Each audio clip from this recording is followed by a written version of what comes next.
Communications specialist Kaia Delacroix knew the constant chatter of the galaxy's quantum network better than anything.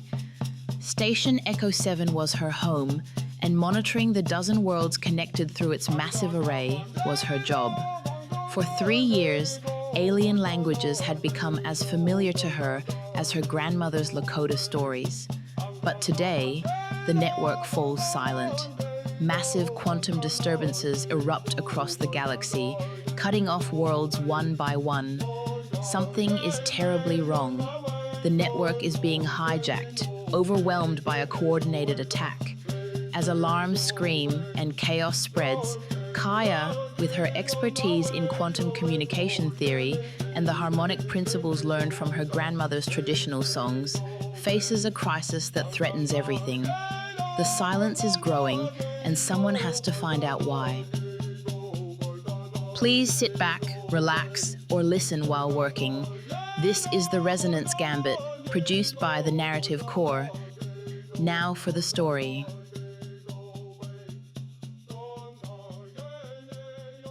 The massive communication array of Station Echo 7 hummed with the constant chatter of a dozen worlds, but communications specialist Kaia Delacroix barely heard it anymore. After 3 years monitoring the Outer Rim's quantum resonance network, the alien languages had become as familiar as her grandmother's Lakota stories. Another day, another diplomatic crisis on Kepler 442, she muttered to her equipment, adjusting the frequency modulator with practiced ease. What do you think, old friend? Think the Centaurian and Morphians will actually sign that trade agreement this time? Her console chirped in response, not that it was programmed to, but Kaia had always insisted her equipment had personality. She was fine-tuning a particularly stubborn signal when the emergency klaxon screamed throughout the station. All hands to emergency stations. This is not a drill, Captain Rivera's voice boomed through the intercom. We're detecting massive quantum disturbances across 7 sectors simultaneously. Kaia's fingers flew across her console, her perfect pitch allowing her to isolate the chaos of overlapping transmissions. What she heard made her blood run cold. Worlds going silent one by one, like lights being snuffed out across the galaxy. Kaia, report! Captain Rivera burst into the communications center, followed closely by her 3 closest colleagues. Sir, we're losing contact with entire systems, she said, her voice steady despite her racing heart. The quantum resonance network is being hijacked somehow. Someone's using our own communication infrastructure against us. Zeph 9's crystalline form shimmered as harmonic frequencies emanated from their core. The patterns suggest coordinated attack, familiar energy signatures. Dr. Amara Okafor rushed to her xenobiology station, her collection of alien plants seeming to wilt in response to the crisis. I'm detecting biosignatures consistent with Centaurian military vessels, massive ones. Thane Wolfhart studied the tactical displays, his weathered hands steady on the controls. Whatever they're planning, it's big. These aren't raiding patterns. This is systematic conquest. Captain Rivera turned to Kaia. Specialist Delacroix, I need you to lead a team to the source of these disturbances. Your expertise in quantum communication theory and xenolinguistics makes you our best chance of understanding what's happening.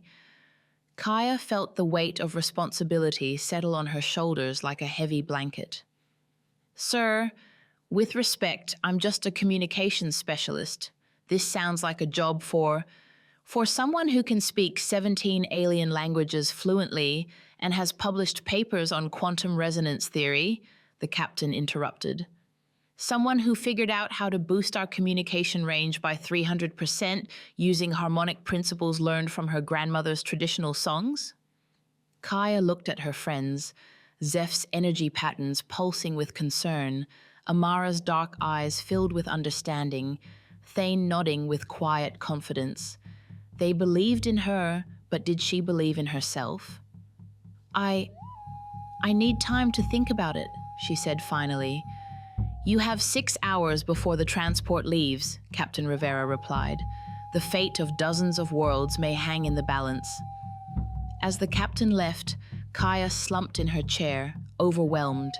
She'd joined the military to serve, yes, but from the safety of a communication station, not leading dangerous missions into enemy territory. "You're scared," Zeph observed, their harmonic voice carrying layers of understanding. "Terrified," Kaia admitted. "What if I'm wrong? What if I make things worse?" "Then you fail like a warrior, standing up for what matters," Thane said simply. "Better than failing from the sidelines." Amara placed a gentle hand on Kaia's shoulder. "Remember what you always say about your grandmother's stories? How they taught you that even the smallest voice can carry the greatest truth." Kaia closed her eyes, hearing echoes of traditional songs her grandmother had taught her, stories of brave ancestors who stood against impossible odds. Maybe it was time to find out what kind of person she really was. 6 hours later, Kaia found herself aboard the stealth reconnaissance vessel Whisper's Edge, accompanied by her 3 colleagues and a small crew. As they approached the Vorten Nebula, the apparent epicenter of the communication disruptions, she was still questioning her decision. "Long-range sensors are detecting a massive artificial structure," reported Lieutenant Commander Hassan, the ship's pilot. "It's, by the ancestors, it's the size of a small moon." On the main screen, a colossal construct materialized through the nebula's swirling gases. Part space station, part weapon, part something else entirely, it pulsed with the same quantum energies that powered the galactic communication network. "That's a Centaurian resonance amplifier." Zeph's harmonic voice carried notes of ancient fear. "My people's collective memory speaks of such things from the wars centuries ago. They were thought destroyed." Dr. Okafor's scans revealed disturbing readings. "I'm detecting millions of life signs aboard that thing, but they're wrong somehow, altered." "Cyborg slaves," Thane said grimly, recognizing the tactical implications. "The Centaurians are known for their recruitment methods." Kaia studied the communication intercepts flowing across her console. Hidden within the quantum static, she began to discern patterns, not just Centaurian military codes, but something else, something desperate. "There," she whispered, isolating a faint signal. "Listen to this." A haunting melody emerged from the speakers, barely audible but unmistakably organic, filled with pain and longing. "That's not Centaurian," Amara breathed. That's a distress call from the captives." "They're singing," Kaia realized, her grandmother's teachings suddenly clicking into place. "The enslaved beings are using harmonic patterns to communicate beneath the Centaurians' detection grid. They're trying to tell us something." Working feverishly, Kaia began decoding the musical message, her perfect pitch allowing her to separate individual voices from what she now realized was a vast choir of the enslaved. The message, when finally translated, chilled them all. The Admiral comes, the network dies, all worlds fall silent,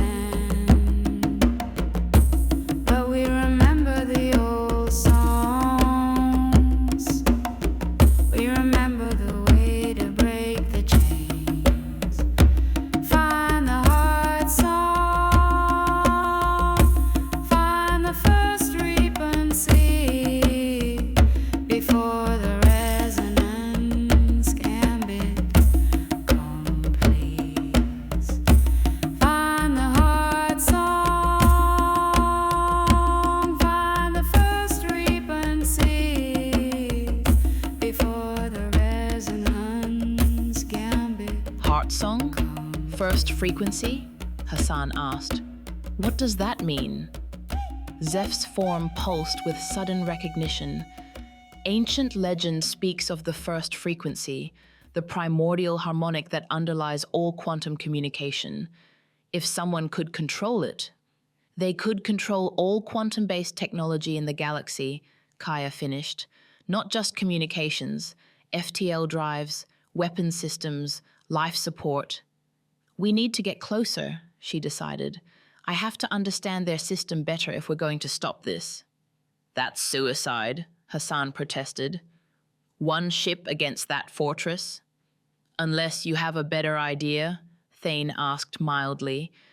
As they debated, alarms suddenly shrieked throughout the ship. On the tactical display, dozens of Centaurian patrol craft were converging on their position. They've found us, Hassan announced unnecessarily. No, Kaia said, studying the communication data. We found them. Or rather, they led us. This is all part of their plan. The lead Centaurian vessel hailed them with a transmission that made everyone on the bridge freeze. The figure on the screen was imposing even by Centaurian standards. 4 arms ending in cybernetic claws, metallic blue skin scarred by countless battles, and eyes that burned with fanatic intelligence. I am Admiral Vex Kronos, the figure announced, his voice carrying harmonics that seemed designed to inspire fear. You are the communications specialist Kaia Delacroix. Your reputation precedes you, little songkeeper. You know me? Kaia asked, surprised despite herself. Your papers on harmonic resonance theory helped me perfect my own work, Kronos replied with a predatory smile. In 3 hours, the Resonance Gambit will be complete. Every quantum-based system in the galaxy will be under my control. Humanity and all the lesser species will kneel before Centaurian might. And if we refuse? Thane asked. Then you will join my choir, Kronos gestured, and the camera panned to show millions of enslaved beings, their minds linked to massive harmonic amplifiers. Your songs will power my conquest. How poetic that Earth's music will herald its own subjugation. The transmission cut off, leaving the bridge in stunned silence. Well, Zeph harmonized philosophically, now we know what we're dealing with. 3 hours, Amara whispered. How do we stop something like that in 3 hours? Kaia stared at the massive construct, her mind racing through everything she knew about quantum resonance, harmonic theory, and the traditional songs her grandmother had taught her. Somewhere in that knowledge was an answer. She could feel it like a melody just beyond hearing. We don't stop it, she said finally. We turn it against itself. Turn it against itself? Hassan asked. How exactly do you propose we do that? Kaia pulled up her research files, cross-referencing quantum resonance patterns with the traditional songs stored in her personal database. Every harmonic system has a natural frequency, a resonant point where small inputs can create massive outputs. If I can find the first frequency that's powering their system, you can create a feedback loop, Zeph finished, their crystalline form brightening with understanding. Brilliant, but you'll need to be inside their network to do it. Which means getting aboard that fortress, Thane observed. Might as well ask us to walk on the sun. Dr. Okafor was running calculations on her console. Actually, there might be a way. The enslaved beings, they're not just powering the system, they're part of it. If Kaia could somehow link into their harmonic network, I'd be putting my mind directly in contact with millions of enslaved consciousness, Kaia realized. The psychic feedback alone could kill me.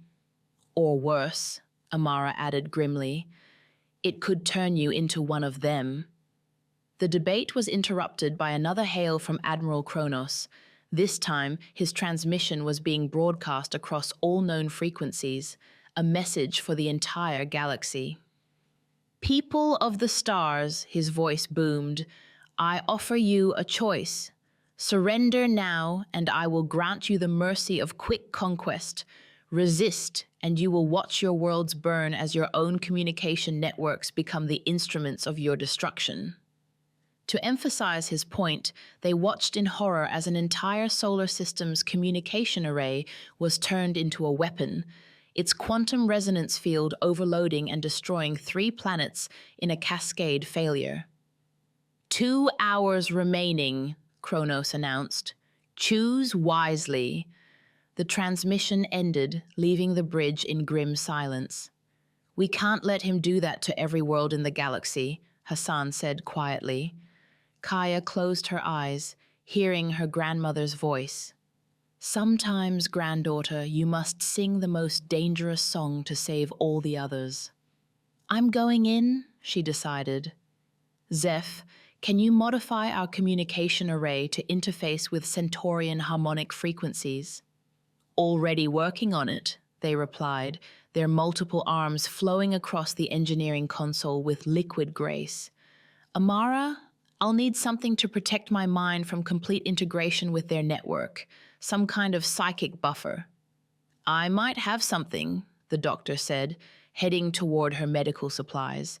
It's experimental, but Thane, I need you to coordinate our escape route. Once I trigger the feedback loop, we'll have maybe minutes before that entire construct tears itself apart. And takes us with it, he noted. That's why you're the best pilot I know, she said, managing a smile. As her friends worked frantically to prepare for what might be a suicide mission, Kaia focused on the mathematical relationships between her grandmother's traditional songs and the quantum frequencies she'd studied for years. The connection had always been there. She was just now beginning to understand it. 30 minutes later, they were as ready as they'd ever be. Zeph had created a harmonic interface that could, theoretically, allow Kaia to join the enslaved choir without being completely absorbed by it. Amara had developed a neural protective cocktail that might keep her consciousness intact. Thane had plotted 17 different escape routes and was ready to execute any of them at a moment's notice. You don't have to do this, Hassan said, as Kaia prepared to enter the makeshift harmonic chamber they'd rigged in the ship's cargo bay. Yes, I do, she replied. This is what I've been training for my whole life. I just didn't know it. She settled into the interface chair, feeling the harmonic frequencies beginning to resonate through her bones. Zeph's crystalline form provided the connection point, their natural ability to interface with quantum fields making the link possible. Remember, Amara said, administering the protective injection, you're looking for the first frequency, the base harmonic that's powering their entire network. And remember, Thane added, we'll be here when you come back. Kaia nodded, closing her eyes as the harmonic field enveloped her consciousness. The last thing she heard was Zeph's musical voice saying, "Sing the old songs, Kaia. Let them guide you home." The transition was like falling through music itself. One moment she was aboard the Whisper's edge, the next she was part of a vast harmonic network that spanned the galaxy. Millions of voices sang in perfect, enforced harmony, a choir of the enslaved that powered Admiral Kronos' conquest. But beneath the surface harmony, Kaia could hear the discord. Each enslaved consciousness retained a spark of individuality, a personal note that refused to be completely subsumed. It was these individual voices that had been sending the warning they'd intercepted. "You came," a voice whispered in her mind. "The songkeeper from the stories." "Stories?" Kaia asked, struggling to maintain her own identity within the overwhelming chorus. "The old ones remember. Before the Centaurians came, before the enslavement, we sang the free songs. Some of us still remember the first frequency, the song that birthed all others." Suddenly, Kaia wasn't alone in the harmonic network.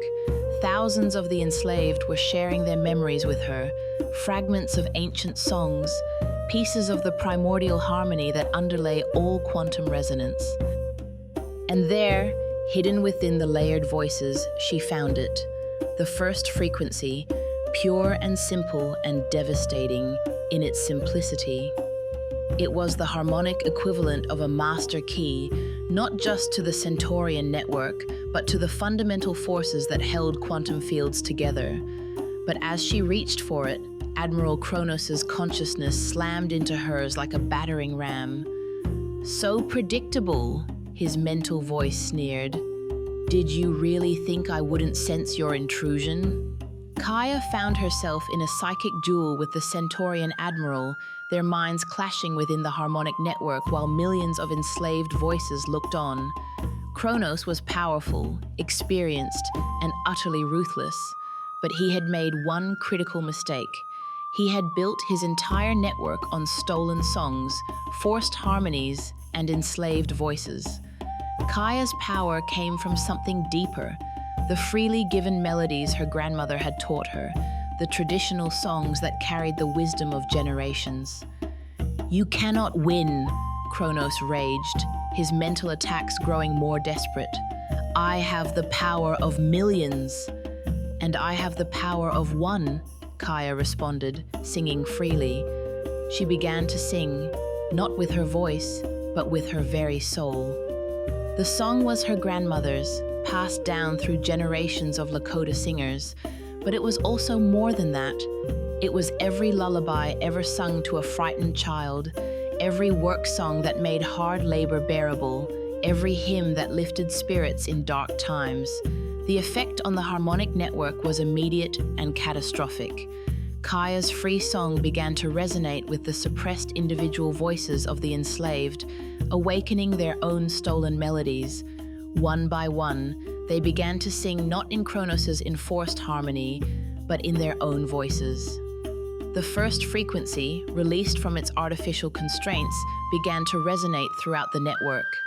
But instead of the controlled, weaponized harmony Kronos had created, it became something organic, chaotic, and beautiful, a galactic symphony of free voices. "No!" Kronos screamed as his network began to tear itself apart. "I will not be denied." In desperation, he attempted to destroy the entire constellation rather than lose control of it. But it was too late. The feedback loop Kaia had triggered was beyond anyone's ability to stop. The last thing she remembered before the network collapsed was the voice of an ancient being, perhaps one of the first to be enslaved, whispering, "Thank you, Songkeeper. We are free." Kaia awoke to the sound of alarms and the sensation of the whisper's edge shaking violently around her. Through the porthole, she could see Admiral Kronos' massive construct tearing itself apart in cascading explosions of quantum energy. "There she is!" Amara's voice was filled with relief as she rushed to Kaia's side. "How do you feel?"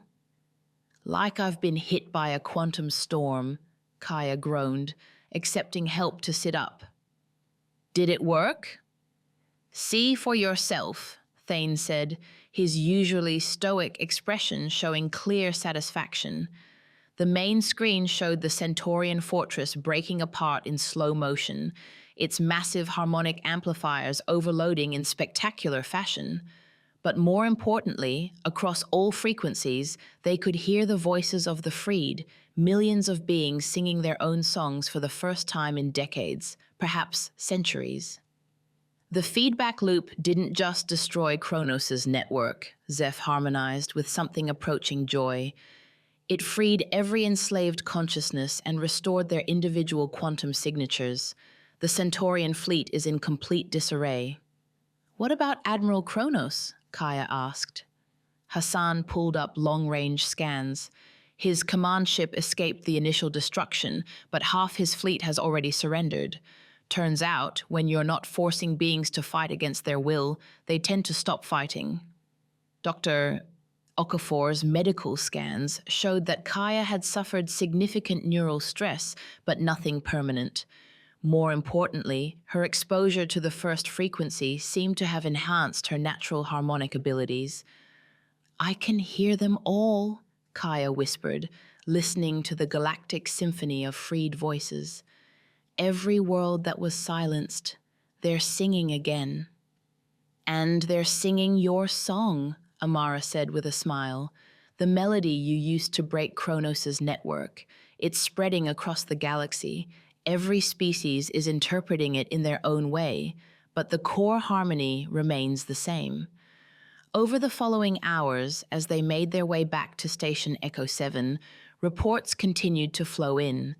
The Centaurian Empire, faced with the loss of their primary weapon and the rebellion of their enslaved forces, had agreed to emergency peace talks. Dozens of worlds that had been cut off from galactic civilization for generations were coming back online, sharing their stories and songs. But perhaps most surprising were the reports from Admiral Kronos himself. "He's requesting asylum," Captain Rivera's voice came through the communication array as they approached the station. Claims he was as much a prisoner of the harmonic network as anyone else, that it had been controlling him for so long he'd forgotten his own original identity. "Do we believe him?" Hassan asked. Kaia considered the question carefully.